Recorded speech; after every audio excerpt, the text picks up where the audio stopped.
Tu nepadėsi egzema sergančiajam, jeigu nesuprasi, kaip jis mąsto.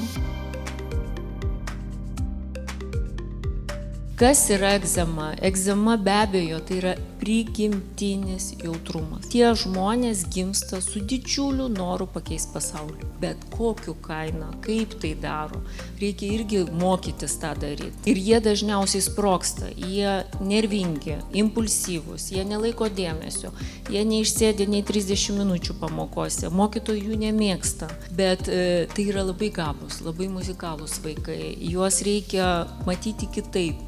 Ir jeigu tėvai supranta, o būtent tie vaikai yra bosai nuo gimimo, jie kiekvieną šeimoje bantukus suriša ir padaro, kaip jie nori. Taigi apie tai mes labai dažnai su pacientais kalbam. Tu nepadėsi egzema sergančiajam, jeigu nesuprasi, kaip jis mąsto, kokį jis turi charakterį, kaip jis elgiasi ir ko jam reikia, ko jis visa oda rėkia.